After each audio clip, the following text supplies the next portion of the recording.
que vai dizer assim: então Jesus diz: eu sou o Messias, eu que estou falando com você. Amém? Vamos orar mais uma vez, irmãos? Pai amado, Pai santo, Pai querido, nós oramos a Ti, colocamos a nossa vida, o nosso coração diante do Teu altar, pedimos que o Senhor bendiga o nosso coração nesta manhã. Fala conosco, ajuda-nos, abre o nosso entendimento e nos dá a Tua graça, em nome de Jesus. Amém. Amém, irmãos? Eu até não separei esboço, irmãos, que eu queria muito assim usar esse texto para conversar com os irmãos sobre essa passagem. Então eu queria ter uma dinâmica um pouco mais diferente com os irmãos, mais da linha de pensamento, assim, a gente procurar entender o que está acontecendo aqui e ter uma boa aplicação. Nós estamos diante, irmão, da conversa registrada na Bíblia mais longa de Jesus com uma pessoa. Essa é a conversa assim, mais longa entre Jesus e uma pessoa registrada nas Escrituras. Agora, o que me chama a atenção nesse texto, irmãos, é que essa mulher, a mulher samaritana, ela traz consigo um exemplo de pessoa que ela tem um certo nível de vontade de Deus, conhecimento, inclinação, mas ela não vai muito longe, não avança, não cresce. E Jesus, ele vai desenvolvendo com ela uma fala, uma conversa, porque se os irmãos, e aí depois com calma os irmãos podem olhar o texto da Bíblia, o que os irmãos vão notar na conversa entre a mulher samaritana e Jesus, é que ela vai dando aspectos de que conhece, ou tem um tipo de fé, de vida devocional, ou de apreço pela religião. Por quê? Porque quando Jesus chega no poço, eu gostaria de ter umas 2 horas com vocês essa manhã para conseguir entrar em coisas que eu acho tão bonitas no texto, mas vamos lá. Quando ele está ali junto ao poço, está vindo de uma viagem, e ele senta porque ele está cansado, e os discípulos vão para dentro da cidade, ele está fora da cidade, está numa cidade da Samaria chamada Sicar, está fora do centro comercial, ele está sentado junto ao poço, e aquela mulher vem ao meio-dia pegar água. E aí Jesus começa a desenvolver uma conversa com ela e tal. Em certo dado momento, essa mulher fala para Jesus: olha, os nossos pais dizem que nós devemos adorar no monte. Vocês, judeus, que era samaritana, e aí havia uma desavença cultural, vocês dizem que é em Jerusalém. Uma outra vez que ela vai falar com Jesus, ela vai falar para Jesus: olha, nós ouvimos dos nossos pais que o Messias viria e ele nos falaria sobre todas essas coisas. Então, quando você vai lendo o texto, você vai percebendo que não é uma mulher assim, que não recebeu informação, ou que não tinha algum tipo de religião, de fé. Ela tinha, ela conversa sobre a adoração de Jesus, ela fala que os pais dela ensinaram eles desse jeito, depois ela vai dizer sobre o Messias. Então não é uma pessoa assim que não tinha algum nível de conhecimento, mas se os irmãos olharem na história, a fé daquela mulher, ela é construída ao longo de quase 1000 anos. A fé que ela herdou da família dela. Por que ela vai falar que os pais dela disseram que a adoração devia ser no monte? Se os irmãos olharem no primeiro livro de Reis, quando Salomão morre, o filho dele assume o trono, Roboão. Roboão assume o trono, e ao contrário do seu pai, que é um homem muito sábio, ele não é sábio.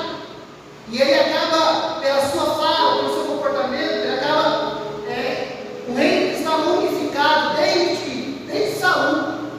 O reino que estava unificado, ele é quebrado. No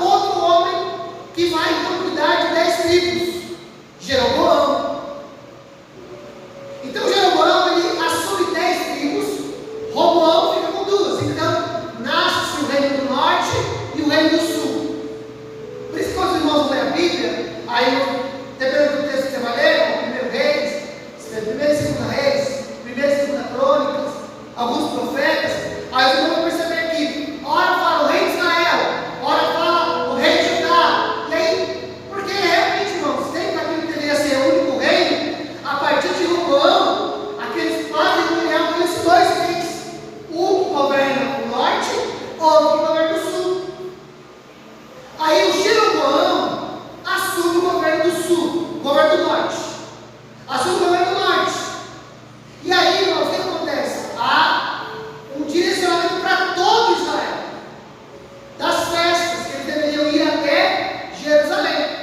Então, assim, por que se rompeu? O governo civil. Então, agora há dois reis. Mas o que não se quebrou? O governo de Deus. Aquilo que Deus disse a Israel pertencia a todos Israel. Então, eles tinham que descer a Jerusalém e adorar. Mas o que o Jeroboão pensa? Olha, se eles começarem a ir para Jerusalém, no reino do sul, para adorar a Deus, logo, logo, eles vão se desvencilhar e vão voltar a ser governados pelo reino do sul. Então ele tem uma ideia. Qual que é a ideia? Ele vai lá e constrói altares nos montes, faz festa, levanta sacerdotes de um jeito que não deveria ser levantado e diz para as 10 tribos: olha, agora é aqui que vocês adoram, aqui estão os deuses de vocês que tiraram vocês do Egito. Então, irmãos, aquela religião ou aquele tipo de fé começou a ser construído a partir da insegurança de um homem, da segurança de um homem. E foi indo assim, durante muito tempo. Um pouco mais na frente, irmãos, e aí os irmãos vão notar isso lá no livro de Esdras, capítulo 4, Neemias, capítulo 4. O que acontece? O reino do norte, ele é tomado pela Síria. E o que a Síria faz? Ele arranca todo mundo de lá e depois volta a popular a região do norte com outros povos de outras nações. E o que acontece? Quando eles entram na terra de Israel, no reino do norte, aqueles outros povos, eles trazem consigo seus deuses. E eles entram ali naquele pedaço de terra, começam a adorar outros deuses. E o que acontece? A Bíblia vai registrar que aquela população que é levada pela Síria para popular a região norte de Israel, eles são comidos por leões. Qual que é a conclusão que eles chegam? Que eles estão sendo devorados por leões porque eles não sabem lidar com o Deus daquela terra. Eles não sabem lidar com o Deus que comanda aquela terra, na cabeça deles. Então eles têm uma solução. Qual que é a solução? Vão pegar gente que morou naquele lugar e vai nos ensinar a lidar com esse Deus.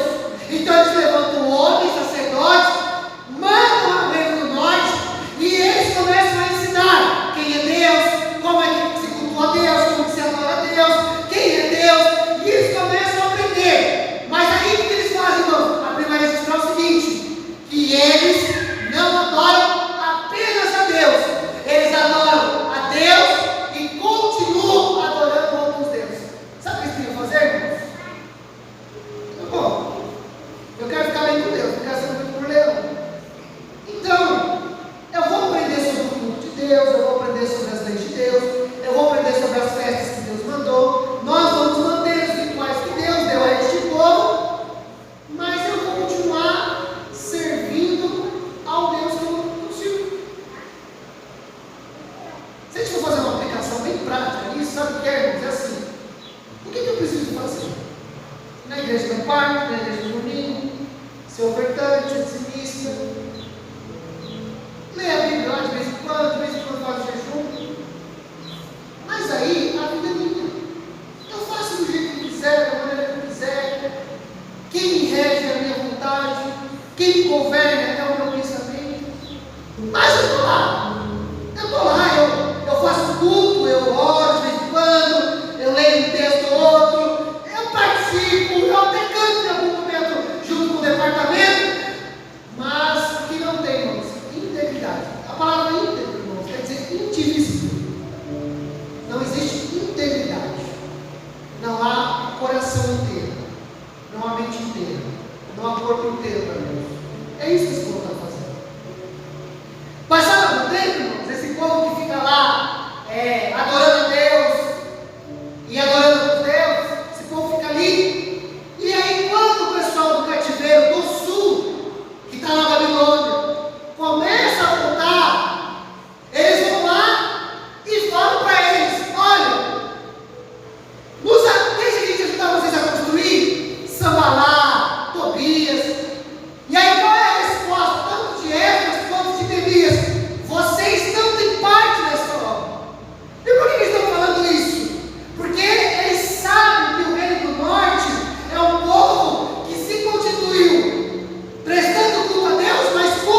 ativa, eles fizeram que, às vezes, aquelas crianças que são ruins de bola, vai brincar de futebol, e aí eles são donos da bola, aí eles colocam a bola debaixo do braço e falam assim: vamos jogar bola! Aí eles falam: vamos, mas você não é do meu time, mas se não jogar, ninguém joga.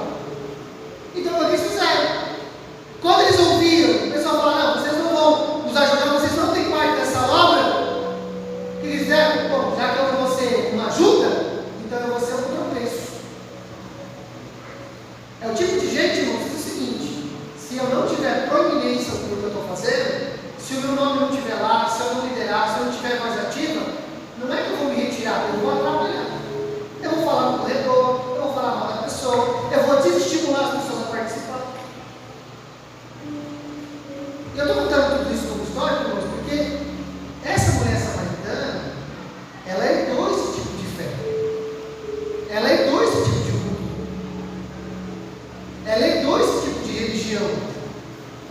É em cima desse tipo de posicionamento que a fé dessa mulher, ela foi construída e herdou. Agora, o que a gente percebe, irmãos, desse tipo de fé?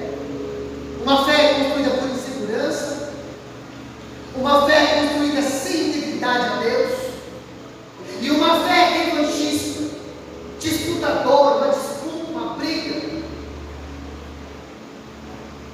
O que aconteceu? Ela foi dada a lugar de adoração, falaram para ela do Messias, ela tem algum tipo de conhecimento de algumas coisas, até prática talvez, mas o que a gente não percebe, irmãos? Que esse tipo de fé ajudou ela na vida prática. Quando ela fala do lugar de adoração, o que Jesus diz para ela? Olha, vocês adoram o que vocês não conhecem. Ou seja, você tem prática, mas você não tem experiência. Você até faz, vocês fazem adoração, mas vocês não entendem quem é a pessoa que vocês estão adorando. Então o que era? Era uma vida de prática, mas sem experiência.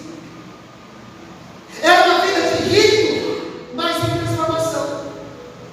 E o que nos muda, irmãos, é o conhecimento de Deus. Eu vou chegar lá. Aí, esse é o ponto. E aí, quando Jesus vai falar sobre isso, Jesus vai dizer para ela: olha, você quer ouvir sobre isso? Então faz o seguinte: vai lá e chama o teu marido. Aí ela diz para ele: não tenho marido. Aí Jesus fala: você tem razão. Você falou bem dito mesmo, porque você já teve 5 e agora o que você está não é céu. Estava no 6º relacionamento. Então, agora estou falando isso para nós, porque vocês vão perceber que o tipo de fé que essa mulher herdou e desenvolveu é uma fé que não revelou de fato quem é Deus. E é uma fé que não operou na vida dela a ponto da vida emocional, relacional dela ser totalmente desorganizada, ser uma bagunça. A terceira questão, irmãos, é a relação com as pessoas. Porque a Bíblia vai dizer que essa mulher está indo buscar água no meio-dia. Aqui tem duas coisas que nós precisamos entender. Meio-dia, irmãos, é ponto alto do sol. Provavelmente é o momento que tem mais calor. Então, aquele horário é um horário em que as pessoas não iam buscar água. Por 2 motivos. Primeiro, é a hora mais quente. Então, irmãos, provavelmente as pessoas que iam buscar água lá, ou elas iam mais cedo, quando o calor não era tão intenso, ou elas iam mais tarde, ou quando o sol estava nascendo, ou quando ele estava se pondo. Por quê? Porque era o melhor horário, mais confortável para ir.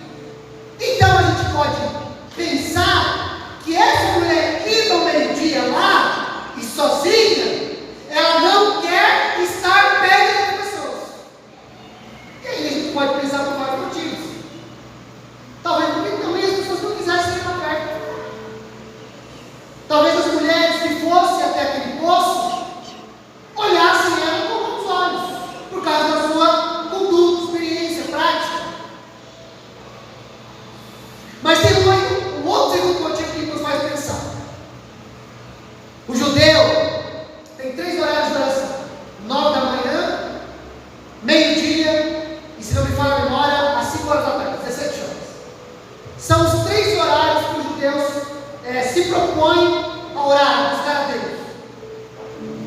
Então, provavelmente, o horário que era ali, o horário de meio-dia, não era só o horário para se afastar das pessoas que ela não queria cruzar, mas ela também não orava no mesmo horário que as pessoas oravam. Ou seja, ela começou a desenvolver uma fé individualista, desassociada das pessoas. Por quê? Porque é isso, irmãos, que a prática ou a fé da insegurança faz. É exatamente isso que a prática de uma fé não integral faz. É exatamente isso que uma fé revanchista faz. Olha, fulano vai pregar, mas fulano vai pregar, eu não vou. Não quero ouvir. Vai ter um momento de oração, que vai dirigir a oração, é o grupo tal, mas se o grupo tal for dirigir a oração, eu não quero não. Não gosto. Esse, irmãos, é o tipo de fé que essa mulher está desenvolvendo. Ela herdou isso, e ela desenvolveu isso. E na prática, ela continuou vivendo uma vida pecaminosa, desassociada de Deus, sem conhecimento de Deus e sem relacionamento.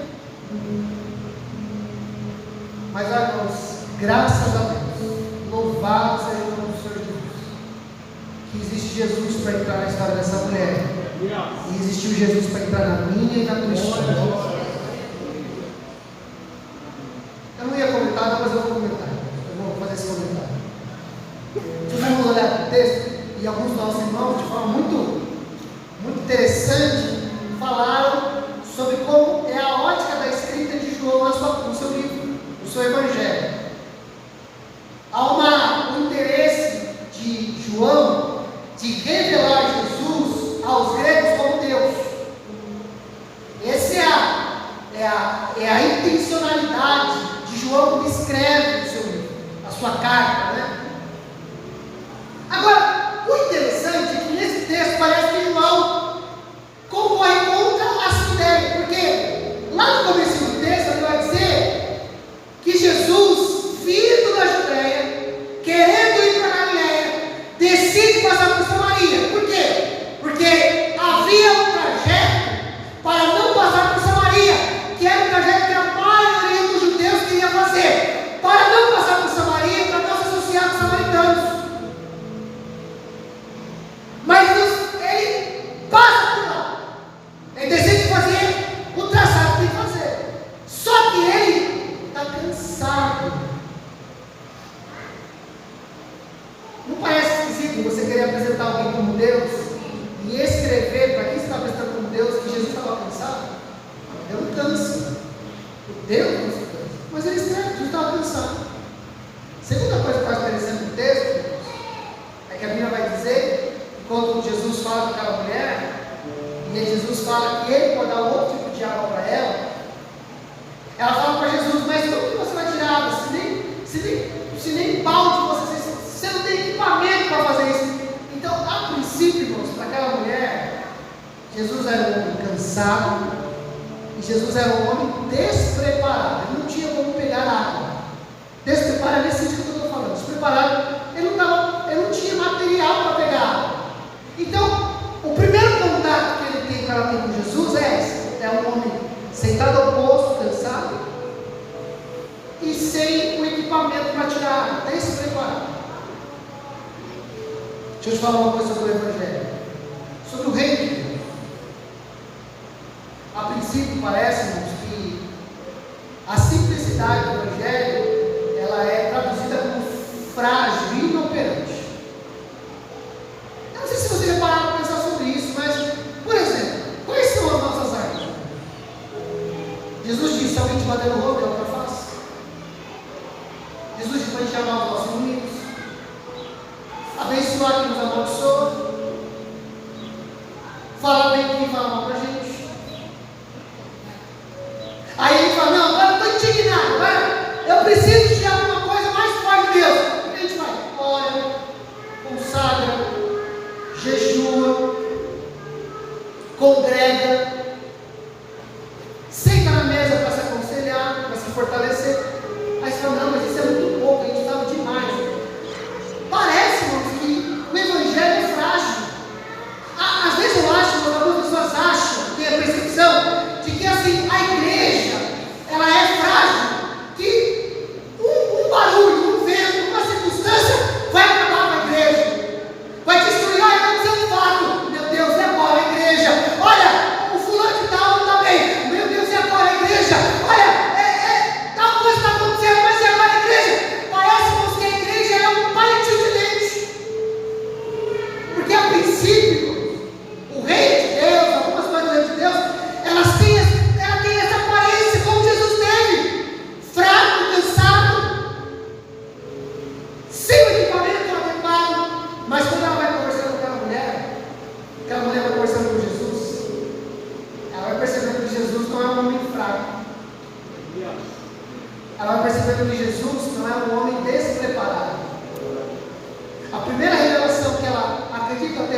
ele é um profeta.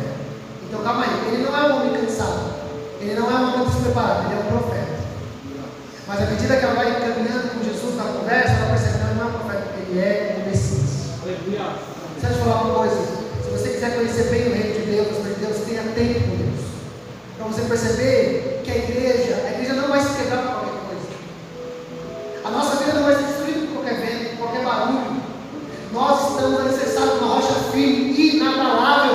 O reino de Deus é forte, poderoso, mas é simples. Nós somos simples como pombas, nós somos astutos como serpentes. Nós somos um povo fortalecido. Nós parecemos frágeis, mas há um Deus que nos guarda, que nos protege, que nos leva, que nos conduz, que nos fortalece. A nossa força, as armas das nossas milícias são poderosas em Deus. Deixa eu caminhar para o final. Essa mulher tem um problema, porque ela herdou uma fé desequilibrada, não bem fundamentada, e isso fez com que a sua vida fosse desequilibrada e não fundamentada.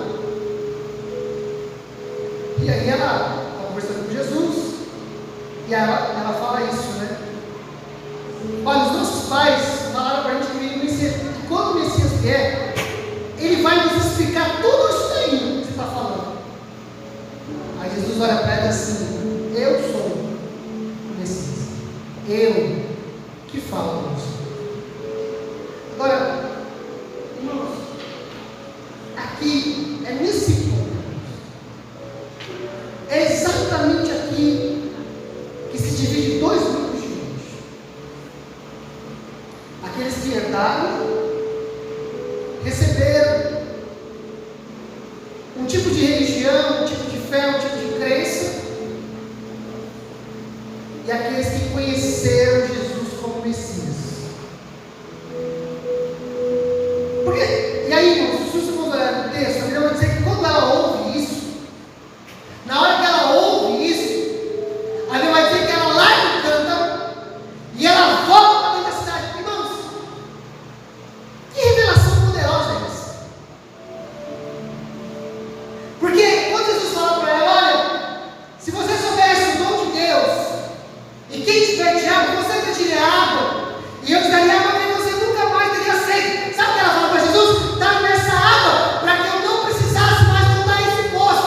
Sabe o que ela está tentando resolver? A vida dela, a vida pessoal dela.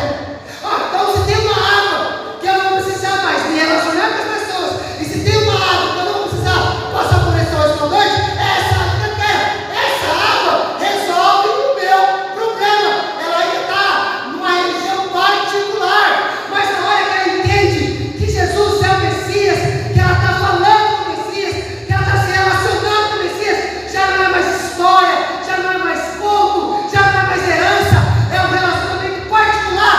Ela abandona aquilo que ela está segurando e volta. Sabe por quê, irmãos? Porque quando a gente conhece Jesus, nada é mais importante do que ouvir a voz de Jesus e obedecer.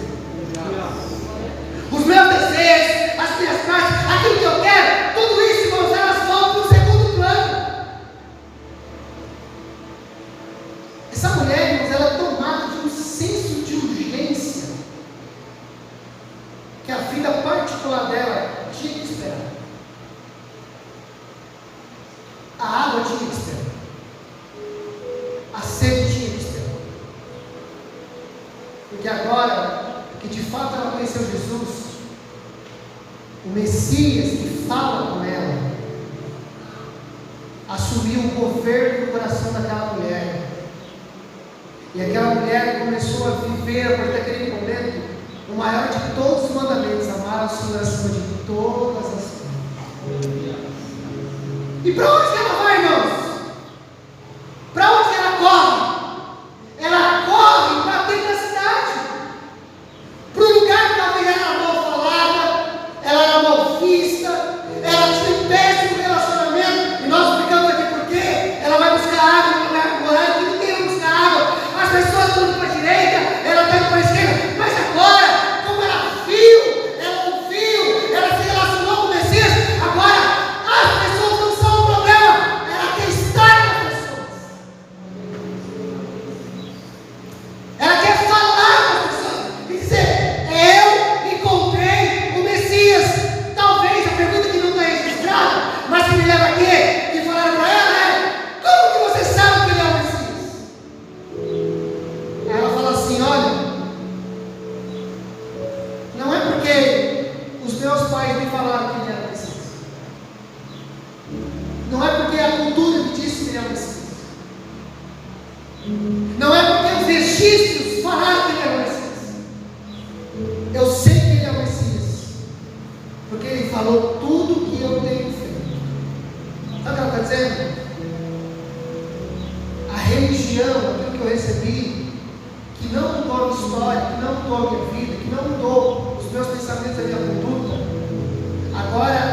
minha vida encontrou alguém que me conhece, se conecta com a minha alma, com o meu espírito, fala dentro de mim e é capaz de me transformar de dentro para fora. Ele falou tudo que eu tenho feito.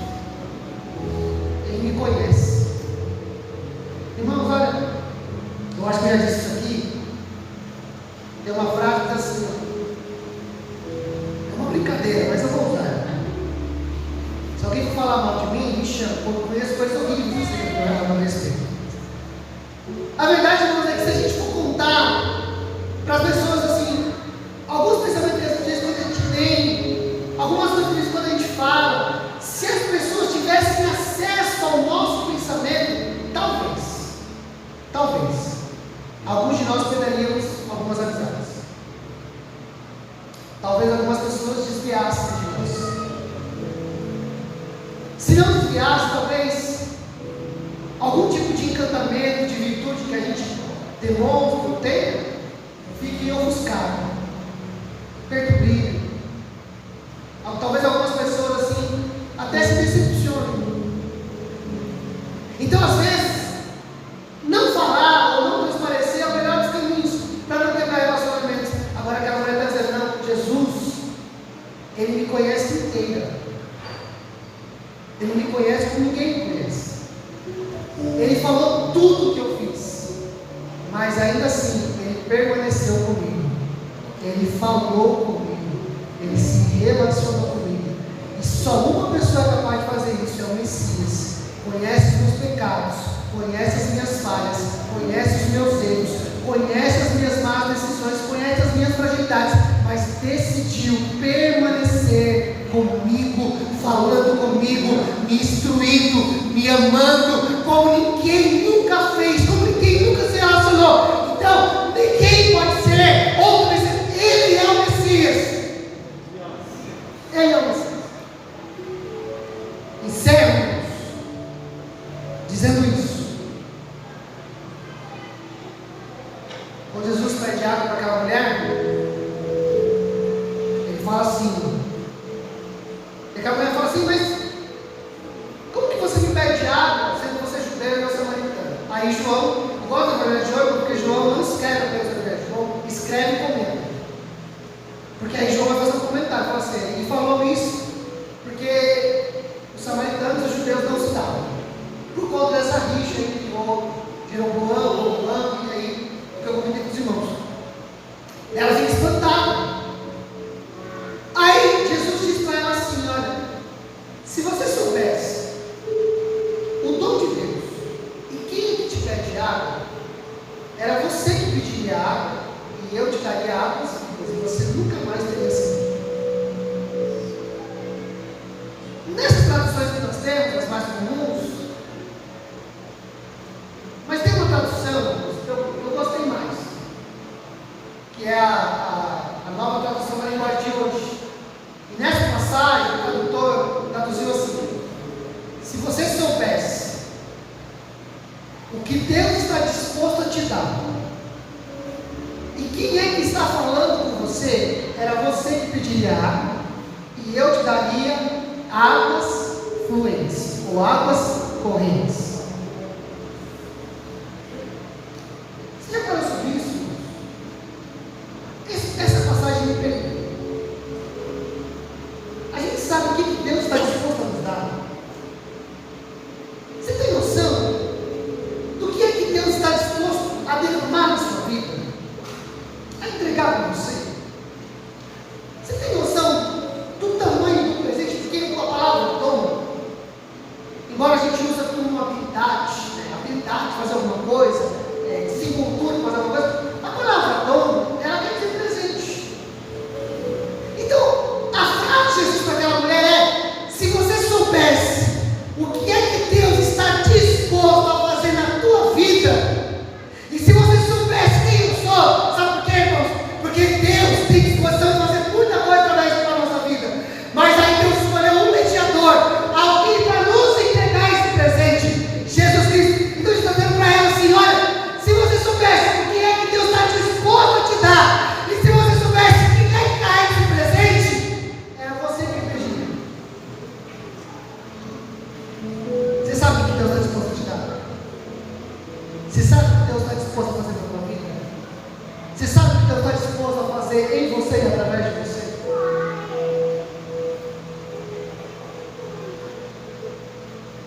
precisamos, irmão, de uma religião, de uma fé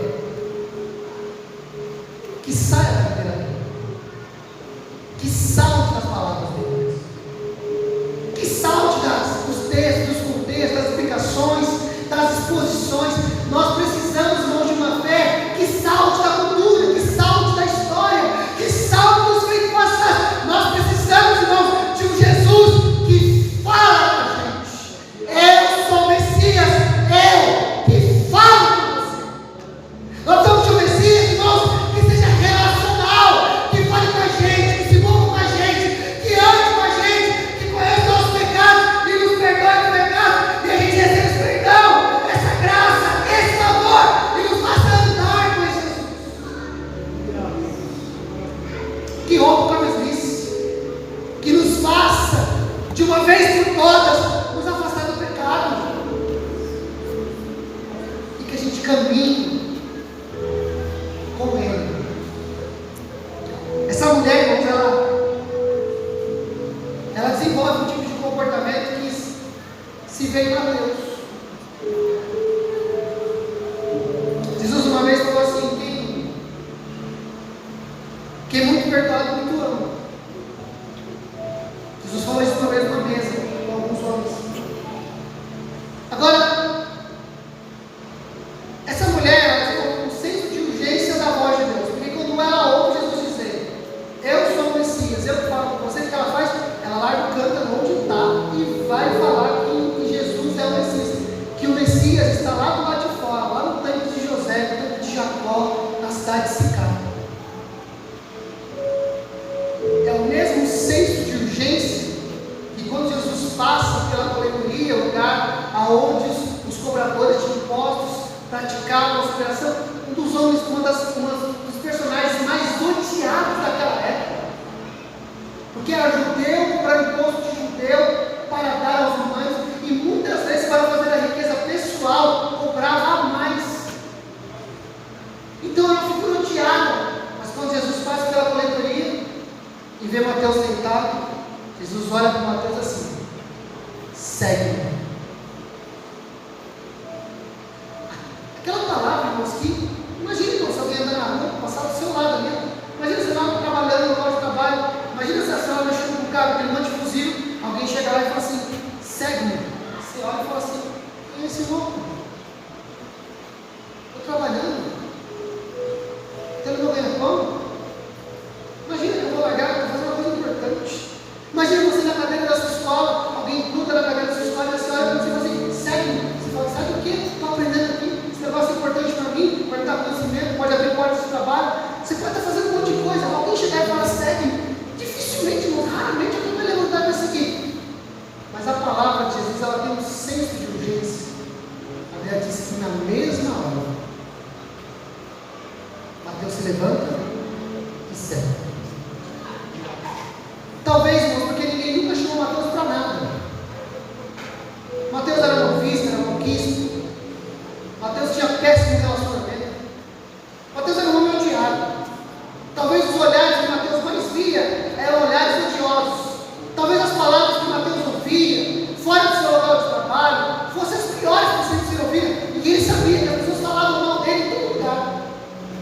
Aí ele ouve um homem dizendo: vem comigo, eu quero que você ande comigo. E ele sabia que Jesus não estava enganado. Jesus pegou, viu ele, aonde era a prática que fazia ele ser um homem odiado. Ele ouviu aquele homem olhar para ele e falar para ele de alguma maneira assim: eu quero que você se relacione comigo, eu quero que você caminhe comigo, levante-me comigo. Aquela palavra, irmãos, embora para muita gente não faz sentido nenhum, para Mateus faz todo sentido. Ele não sentiu um homem odiado, ele não sentiu um malquíssimo, ele não sentiu um homem desprezado. Ele olhou para um homem que sabia quem ele era, que sabia onde estava trabalhando, e ainda assim decidiu caminhar com Jesus. Ouviu Jesus chamando. Aquela mulher sabia, que Jesus sabia tudo sobre ela, o que ela fazia, a sua fé, a sua falta de direcionamento, sabia tudo sobre ela. Ainda assim ele diz: eu sou o Messias, eu, Messias, estou falando com você. Quando a gente entende, irmãos, quem é Jesus como Messias, a gente entende quem nós somos, e essas duas realidades se chocam, esse senso de vontade de andar com Deus, de servir, de amá-lo, de anunciá-lo, nasce no nosso coração. E todas essas outras dificuldades, irmãos, elas caem por terra. Os nossos projetos pessoais são secundários. As nossas dificuldades de relacionamento são secundárias. Sabe por quê? Porque eu encontrei alguém que poderia me odiar, que poderia virar o rosto para mim, que poderia me condenar, mas ele decidiu me amar. Ele decidiu se relacionar comigo. Ele decidiu me chamar para o seu reino. Ele decidiu me dar vida eterna. Vamos orar, irmãos? Vamos orar? Eu não sei se vocês estão prontos. Espera só mais um pouquinho. Nessa oração, irmãos, nós estamos finalizando a nossa campanha.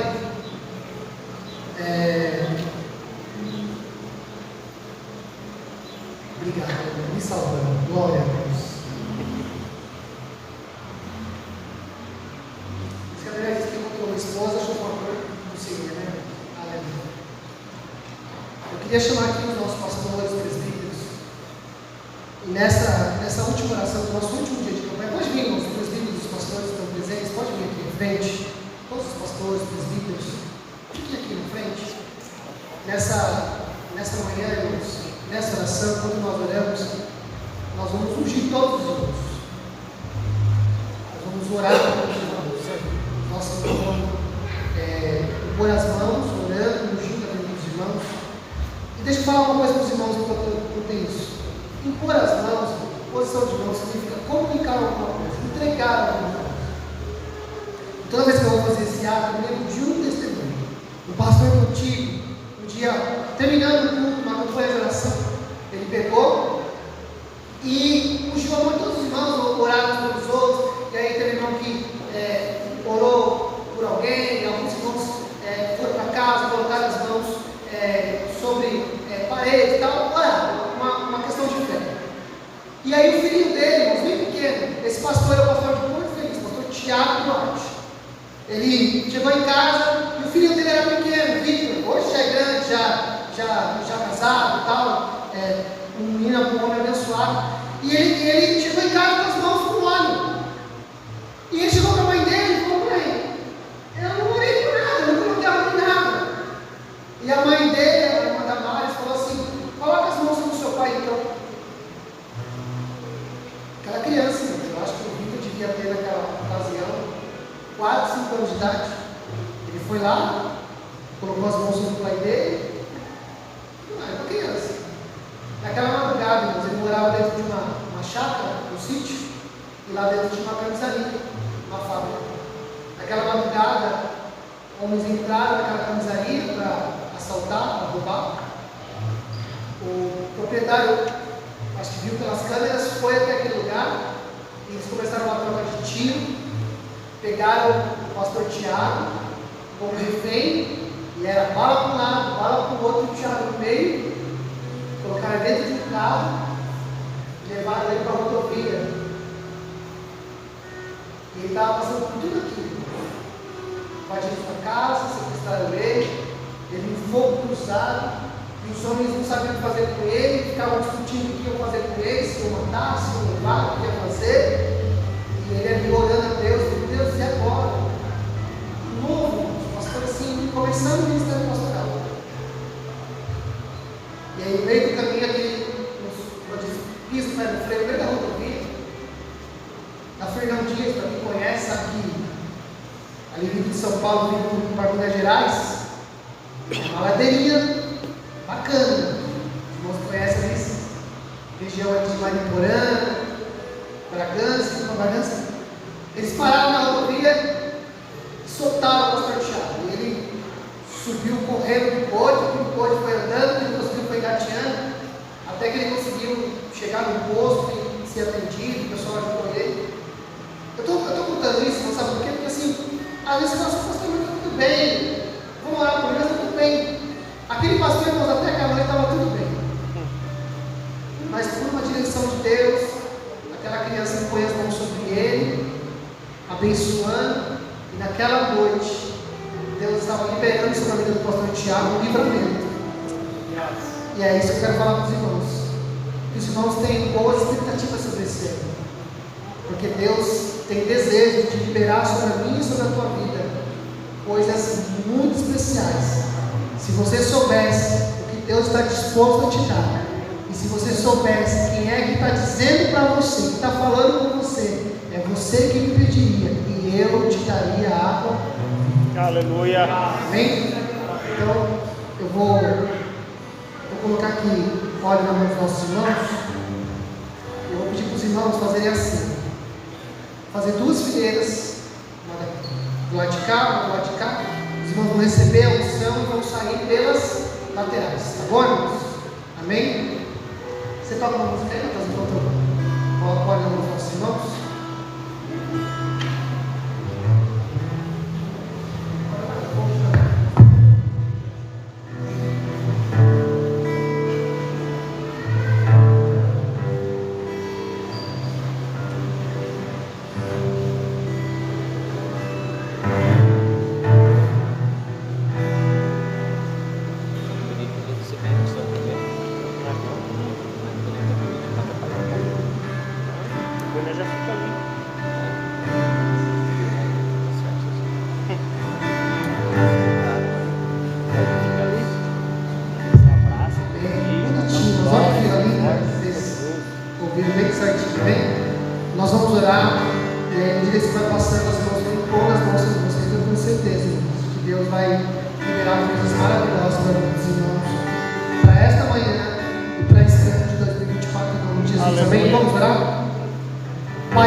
Graças a Deus, amém, irmãos?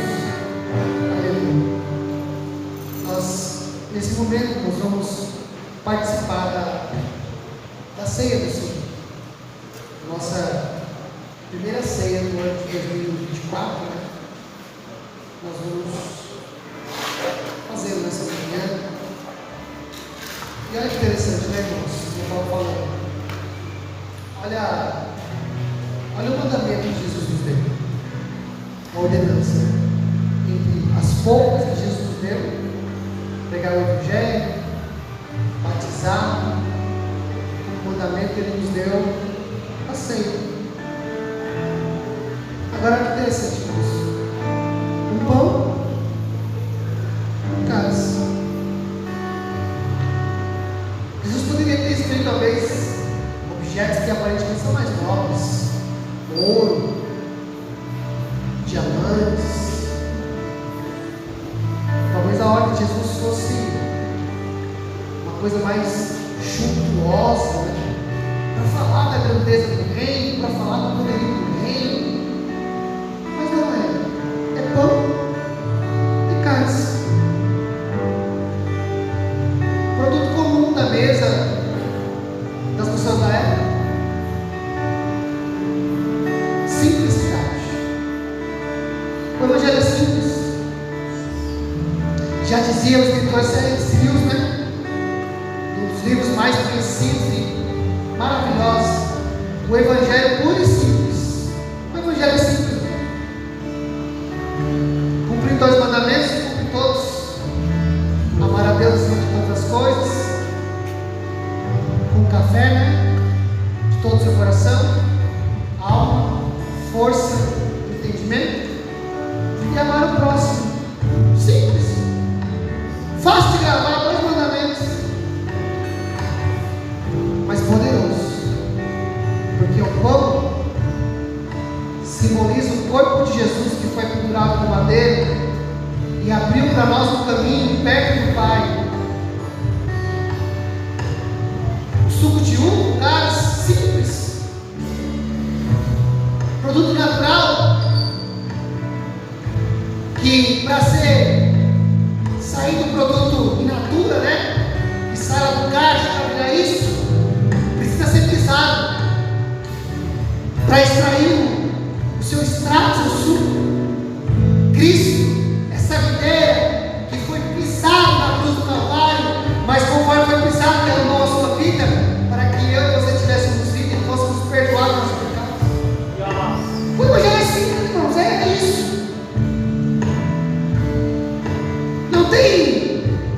Não tem uma coisa por trás, obscura, oculta.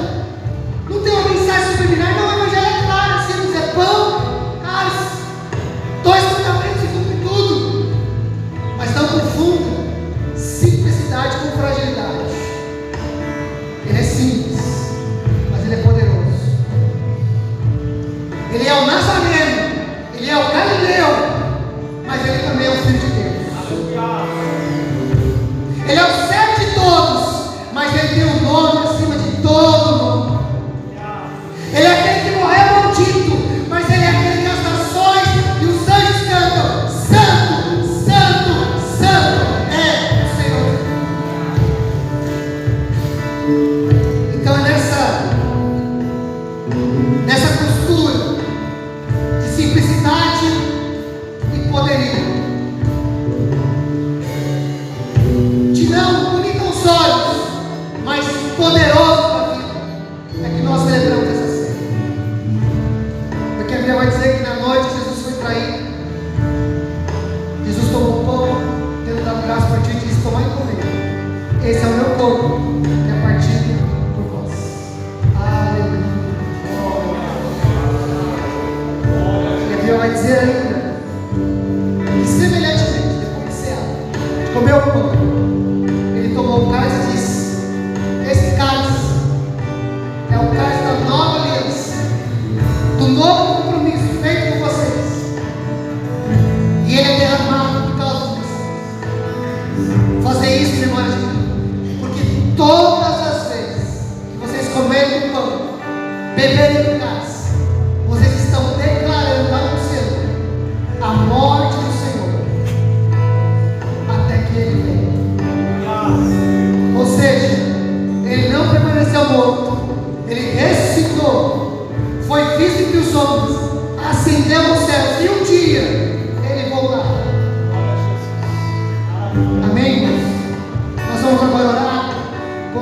esses elementos. Já já nós vamos participar juntos em nome de Jesus. Pai, nós consagramos o pão, consagramos o cálice, são símbolos da sua morte na cruz, da sua entrega na cruz. São simples, mas são poderosos. Não são beleza aos olhos, mas são poderosos na vida.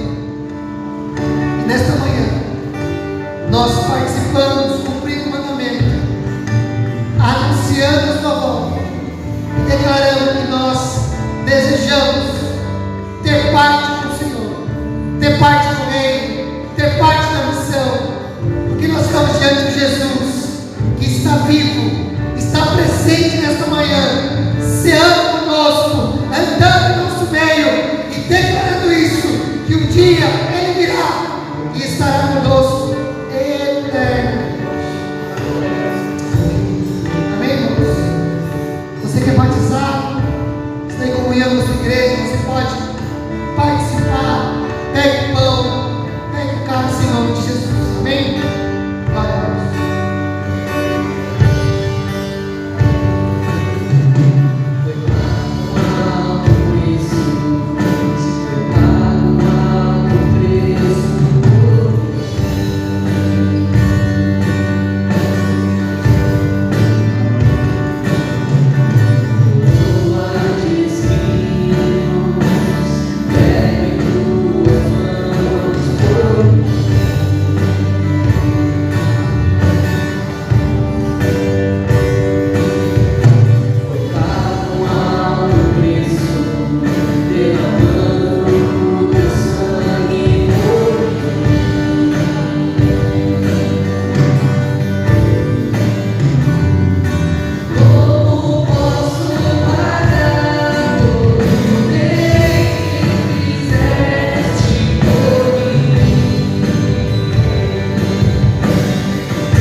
sacrifício vivo por mim.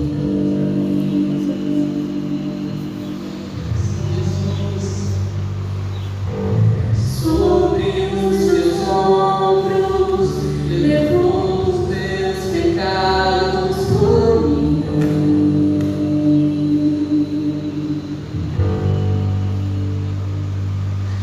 Nem toda humilhação pode apagar o teu amor por mim. Se a cruz for pesada, você suportou-a por mim.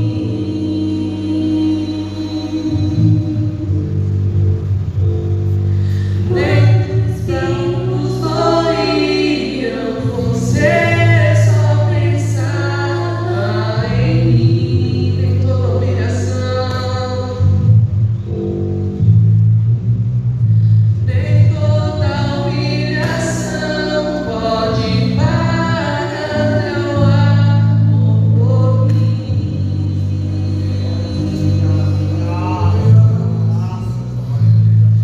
Quando espinhos doíam, você só pensava em mim. Não há amor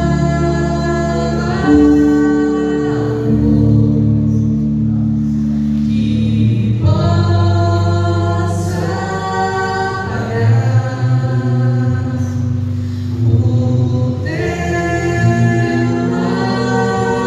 o teu amor por mim. A Bíblia vai dizer que melhor o fim do que o começo. Minha oração é que, da maneira como você está hoje, segurando o pão, o cálice, participando da primeira ceia do ano, você chegue ao final deste ano ainda melhor. Que essas mãos que seguram o pão e o cálice, declarando a volta do Senhor, elas nunca desfaleçam. Essa posição de adoração, prostrado, de coração inclinado, ela só aumente durante o ano de 2024. E que a gente tenha esse senso de urgência que essa mulher samaritana teve. E de colocar o reino em primeiro lugar. Nós vamos declarar aquilo que Jesus disse a Nicodemos, assim como Moisés levantou a serpente do deserto, assim pode. Que o Filho do Homem seja levantado, para que todo aquele que nele crê não pereça, mas tenha vida eterna. Pode participar do pão em nome de Jesus.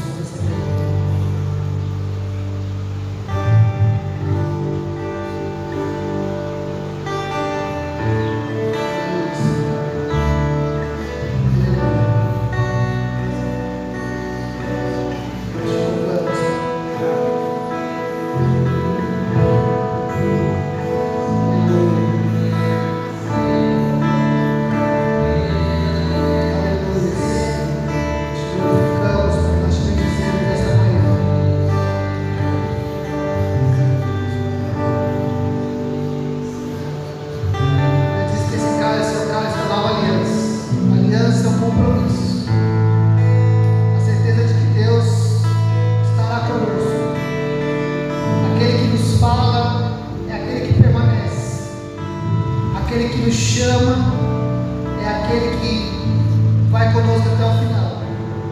Aquele que começou a boa obra, ele há de terminá-la até a volta do Senhor Jesus. Nós vamos declarar as palavras de João Batista, quando viu Jesus chegar no Jordão interior e disse: Eis o Cordeiro de Deus, que tira o pecado do mundo. Pode participar do cálice em nome de Jesus.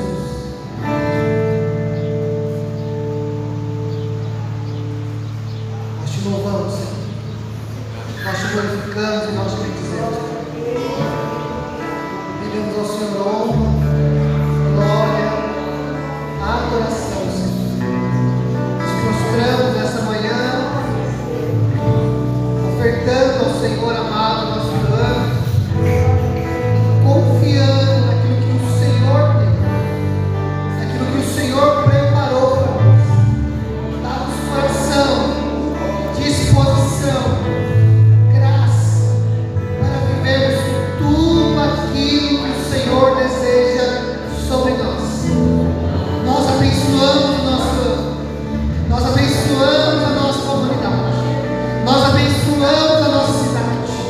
nós abençoamos